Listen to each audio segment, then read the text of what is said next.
Bonjour à toutes et à tous. Aujourd'hui, on va se transformer en véritable détective pour résoudre un grand mystère. Un mystère qu'on a tous sous les yeux tous les jours. Pourquoi est-ce qu'on ressemble à nos parents? Allez, c'est parti, on commence l'enquête.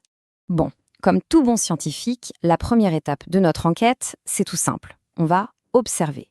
On va juste regarder ce qui se passe autour de nous. Regardez bien cette image. On est d'accord, on reconnaît tout de suite les zèbres d'un côté et les cigognes de l'autre, pas vrai? C'est facile. Les zèbres ont leurs rayures, les cigognes ont leur long bec. Chaque animal a ses propres caractéristiques. Alors la grande question c'est, comment ça se fait qu'un bébé zèbre soit toujours un zèbre et qu'il ne naisse jamais une cigogne à la place? Ça paraît évident, mais en science on aime bien comprendre le pourquoi des choses évidentes. Mais attendez une seconde, si on regarde de plus près, même si tous les zèbres se ressemblent, ils ne sont pas non plus des photocopies parfaites les uns des autres. C'est un peu comme pour ces perruches. Elles font toutes partie de la même famille, mais hop, leurs plumages ont des couleurs bien différentes. Et c'est la même chose pour ces fleurs, les pensées.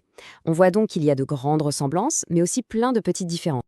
Alors, pour y voir plus clair dans tout ça, les scientifiques ont un mot bien pratique, le mot espèce. Qu'est-ce que c'est une espèce? C'est juste un groupe d'êtres vivants qui se ressemblent beaucoup et surtout qui peuvent faire des bébés ensemble. Les zèbres sont donc une espèce et les perruches en sont une autre. Simple, non? Bon, notre enquête avance. On a posé le décor. Maintenant, comme de vrais détectives, on va commencer à trier nos indices. Et en science, ces indices, on leur donne un nom spécial. On les appelle les caractères. Un caractère, qu'est-ce que c'est au juste? Eh bien, c'est tout simplement une particularité qu'on peut observer. Par exemple, la couleur des yeux, c'est un caractère. La forme des feuilles d'un arbre, c'est aussi un caractère. Avoir des plumes ou des écailles, c'est encore un caractère. Vous voyez, parfois en science, on utilise des mots qui ont l'air compliqués, mais l'idée derrière est souvent très simple. Et là, attention, petit piège. Il faut savoir que tous les caractères ne sont pas logés à la même enseigne. En gros, il y a deux équipes. D'un côté, il y a les caractères héréditaires. Ce sont ceux qui sont transmis par les parents à leurs enfants. La couleur du plumage, par exemple. Et de l'autre côté, on a les caractères non héréditaires. Eux, ils dépendent plutôt de l'environnement, de ce qu'on a vécu. Tenez, le chant de certains oiseaux, eh bien, il est appris en écoutant les autres. Il n'est pas directement dans les valises de naissance. Pour notre enquête, on va se concentrer sur la première équipe, les fameux caractères héréditaires. Ok, on avance bien. On sait maintenant que ce sont les caractères héréditaires qui nous intéressent. Mais cette information, elle est cachée où exactement dans le corps? Pour le savoir, on va regarder de plus près une expérience scientifique assez incroyable, le clonage. Alors là, attention les yeux, voici notre pièce à conviction numéro 1. C'est un schéma qui nous montre comment des scientifiques ont réussi à créer une copie conforme, un clone, d'un chien qui s'appelle Edilan. On va décortiquer ça ensemble, tranquillement, étape par étape.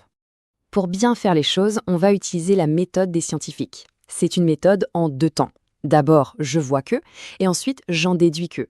Alors, premier temps, qu'est-ce qu'on voit sur le schéma? Je vois que les scientifiques ont pris une cellule du chien Dylan. Et attention, détail super important, ils n'ont pas tout gardé. Ils ont récupéré uniquement la petite bille au centre de la cellule, ce qu'on appelle le noyau. On continue notre observation. Deuxième étape, que se passe-t-il? Je vois que ce noyau qui vient de Dylan est ensuite transféré dans l'ovule d'une autre chienne, une chienne A.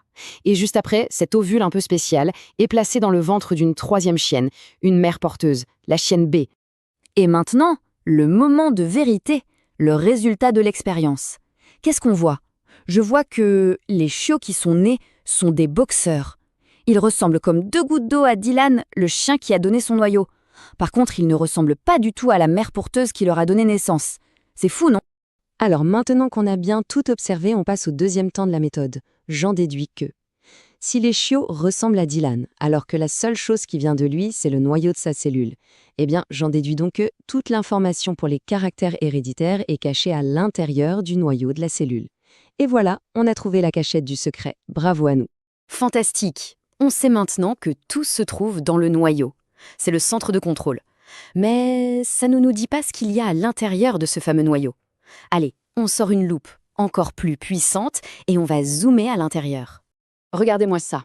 Ça, ce sont de vraies cellules humaines, vues avec un microscope. On voit très bien cette partie un peu plus foncée au milieu, en rose sur l'image. Eh bien ça, c'est notre fameux noyau, le coffre-fort qui contient toutes les informations. Et si on pouvait zoomer encore plus loin à l'intérieur de ce noyau, on verrait des sortes de petits bâtonnets. Ces bâtonnets, on les appelle des chromosomes. Et de quoi sont faits ces chromosomes? Ils sont faits d'une très longue molécule, tout enroulée sur elle-même, c'est la fameuse molécule d'ADN. L'ADN, c'est un peu le grand plan de construction de tous les êtres vivants. Pour que ce soit super clair, on va prendre une image. Imaginez que la longue molécule d'ADN, c'est un gigantesque livre de recettes de cuisine. Sur ce livre, il y a des bouts de texte bien précis qui correspondent chacun à une recette. Eh bien, un gène, c'est exactement ça. C'est une recette. Il y a le gène recette pour la couleur des yeux, le gène recette pour la forme du nez, etc. Et la preuve ultime que ça marche comme ça, c'est une expérience franchement incroyable. Des scientifiques sont allés chercher le gène recette de la fluorescence chez une méduse. Ensuite, ils ont pris cette recette et ils l'ont insérée dans les chromosomes d'un embryon de lapin. Et le résultat, c'est Alba, un lapin qui est devenu fluorescent, qui brille dans le noir. Ça prouve bien qu'un seul gène, une seule recette, peut contrôler un caractère bien précis. Et voilà, notre enquête touche à sa fin. On a rassemblé tous les indices, on a résolu l'énigme.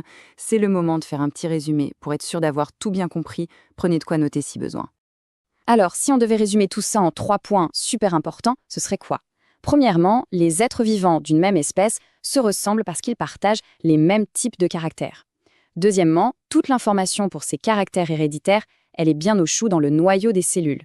Et troisièmement, cette information est écrite sur des gènes, qui sont des petits bouts de la molécule d'ADN qui elles-mêmes forment les chromosomes.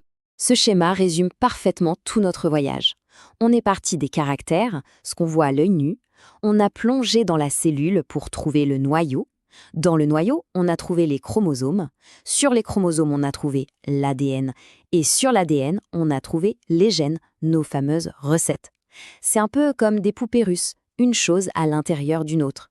Et voilà pourquoi on ressemble à nos parents. On hérite de leur livre de recettes. L'enquête est résolue. Mais, comme souvent en science, une réponse amène plein de nouvelles questions. Maintenant qu'on sait lire et même modifier ce code de la vie, ce livre de recettes, imaginez un peu toutes les possibilités. Soigner des maladies, créer des plantes plus résistantes au changement climatique, c'est absolument vertigineux. Et c'est sur cette question fascinante que je vous laisse aujourd'hui. Bravo pour votre super travail de détective et à très bientôt pour une nouvelle aventure scientifique.